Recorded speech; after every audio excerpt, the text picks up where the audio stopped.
မဝိအယမတခြင်းအနိမတခြင်းသုံးဌာနအယမသုံးကျိန်သုံးလီယူသည်မြတ်နုလက်စုံမူ၍ရှစ်ခုကြော့တော်မူပြီးထထံမီဗန္ဒီပကဝါတာဝကောဟတမေမြတ်စွာဘုရားဖုံးတော်ကြီးမြတ်သောမြတ်စွာဘုရားသည်အကျွန်ုပ်၏ဆရာဖြစ်တော်မူပါပေသည်အကျွန်ုပ်သည်တပြည့်တာဝကဖြစ်ပါ၏ဟုသုံးကျိန်တိုင်နှုတ်မြွက်ပြီးတပြည့်အဖြစ်ခံယူတော်မူခဲ့ပါလေမြတ်စွာဘုရားရှင်လင်ရှင်မဟာကတ္တဗမထေရချစ်သားကတ္တဗ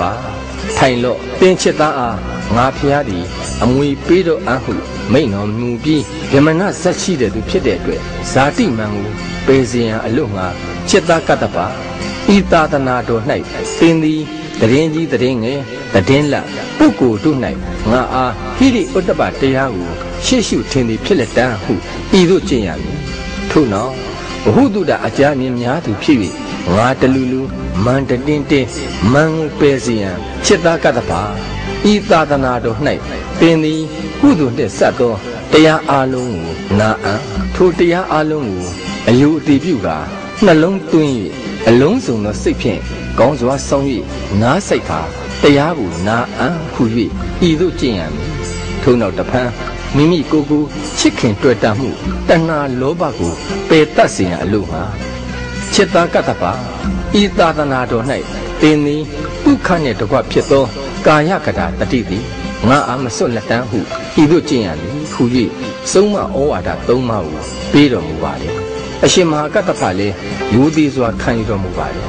ဤအဆုံးမဩဝါဒသုံးပါးသည်အရှင်မဟာကတ္တဗမထေရမြတ်အားရှင်ပြုပေးခြင်းယဟန်ခံပေးခြင်းဖြစ်တော်မူပါလေဒီလိုယဟန်ခံခြင်းမျိုးကို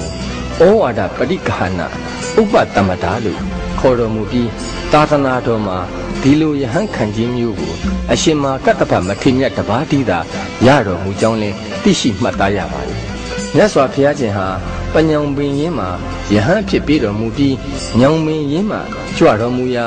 ရှင်မဟာကတ္တဗမထေရမြတ်လဲဘုရားရှင်နောက်တော်ဘာမှရွှေလှေကြီးနောက်ရွှေလင်းငယ်ဘဝချီထထက်ကြမကွာလိုက်ပါလာတော်မူခဲ့ပါလေခရီးအတန်တွားပြီးတဲ့နောက်ဘုရားရှင်ဟာတစ်ပင်ရင်တစ်ခုမှာထိုင်တော်မူမည်ပြုရာရှင်မဟာကတ္တဗမထေရမြတ်ဟာဒုက္ခသင်္ကန်းကြီးကိုလေးကောက်ပြူတာခင်းပေးတော်မူပြီးမြတ်စွာဘုရားဤနေရာ၌ထိုင်တော်မူပါလောအရှင်မြတ်စွာဘုရားထိုင်တော်မူခြင်းသည်အကျွန်ုပ်အဖို့ရှည်မြင့်စွာအကျိုးစီးပွားချမ်းသာအလို့ငါဖြစ်လျာပါ၏ဟုလျှောက်ထားတော်မူရာဘုရားရှင်ထိုင်တော်မူပြီးချစ်သားကတ္တဗသင်ချစ်သား၏ဤပစိုးဟောင်းဒုက္ခသင်္ကန်းကြီးသည်နူးညံ့လွန်လှပြီတကားဟုချီးမွမ်းမိန့်ကြတော်မူရာရှင်မဟာကတ္တဗလည်းအရှင်မြတ်စွာဘုရားဤဒုက္ခသင်္ကန်းကြီးကိုဝိယုံတော်မူပါဖေဟာလို့လျှောက်ထားတော်မူပါလေအဲ့ဒီအခါမှာဘုရားရှင်လည်းချစ်သားကတ္တဗသင်ချစ်သားသည်အဘယ်သင်္ကန်းကိုဝိယုံတော်မူမည်နည်းဟုမေးတော်မူရာအရှင်ဘုရားဝိယုံတော်သင်္ကန်းတော်ကိုတပည့်တော်ရပါမူတပည့်တော်ဝိယုံပါမည်ဖေဟာလို့လျှောက်ထားတော်မူပါလေဘုရားရှင်လည်းသင်ချစ်သားငါဖျားဝိယုံ၍ဟောင်းနွမ်းလေပြီဖြစ်သောဤပန့်တကူသင်္ကန်းကိုဝိယုံနိုင်ပါမည်လောငါဖျားဤပန့်တကူသင်္ကန်းကိုကောက်ယူသောနေ့ကမဟာပထဝီမြေတုံ့နှုတ်ခဲ့သည်ငါဖျားသုံးဆောင်ပြီးဤဟောင်းနွမ်းလေသောသင်္ကန်းကိုကျေးဇူးကုန်နေပါသူတို့ဝိယုံခြင်းကမစွမ်းနိုင်ပြီပฏิပတ်အကျင့်ကိုဖြစ်ကျင့်နိုင်စွမ်းရှိသည့်ဇာတိပန့်တကူဆောင်နိုင်သောပုဂ္ဂိုလ်မှသာခံယူတိုက်နိုင်စွမ်းပေသည်ဟုမိန့်တော်မူပြီးသင်္ကန်းချင်းလဲလှယ်တော်မူပါလေမထေရမြတ်နှင့်ဘုရားရှင်တို့သင်္ကန်းချင်းလဲလှယ်ဝိယုံတော်မူစဉ်မဟာပထဝီမြေကြီးထပ်မံ၍ပြင်းစွာတုန်လှုပ်တော်မူပါလေရှင်မဟာကတ္တဗမထေရမြတ်ဟာဘုရားရှင်နှင့်သင်္ကန်းလဲလှယ်ဝိယုံတော်မူပြီးတဲ့နောက်မြတ်စွာဘုရားရှင်ရဲ့သင်္ကန်းတော်ကိုရရှိတဲ့အတွက်စိတ်တက်တက်ကြွခြင်းမရှိဝင်ဝါမှုမပါမာမာနကင်းမဲ့ပြီးဩငါသည်ယခုအခါမြတ်စွာဘုရားရှင်သုံးဆောင်ပြီးသောသင်္ကန်းကိုရအပ်နေသည်မြတ်စွာဘုရားထံတော်မှာပင်ဒူတင်အကျင့်13ပါးကိုကောင်းစွာခံယူစောင့်တည်ပြီးယဟန်တရားပွားများအားထုတ်တော်မူခဲ့ပါတယ်ခုနှစ်ရက်ကာလမှာပုထုဇဉ်အဖြစ်နဲ့တည်တော်မူပြီး8ရက်မြောက်အာယုန်တက်ကာလမှာပဋိသင်္မိတာဉာဏ်4ပါးတို့နဲ့တကွအရဟတဖို့သို့ဆက်ရောက်တော်မူခဲ့ပါတယ်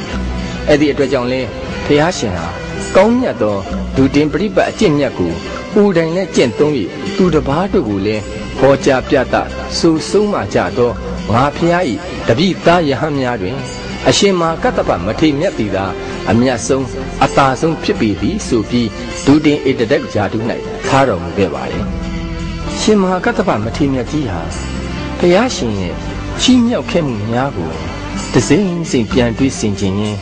ဘုရားရှင်ရဲ့တရားတော်များပျောက်ပြတ်မသွားစေရန်အဓမ္မက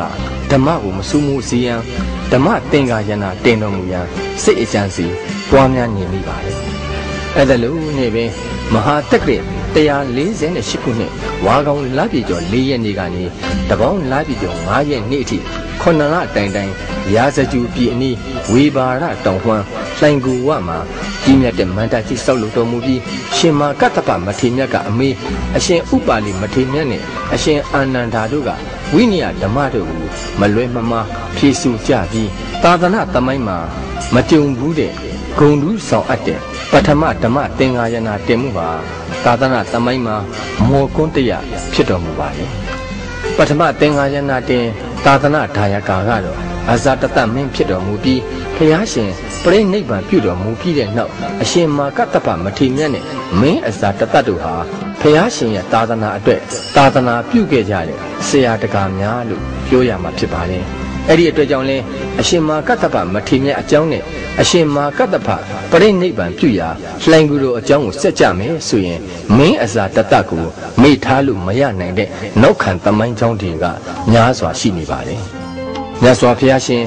ပြိဋိနိဗ္ဗာန်ပြုတော်မူပြီးတဲ့နောက်သာသနာတော်မှာဥဆောင်ကြံနေသူကရှင်မဟာကတ္တပနဲ့အဇာတတမင်းတို့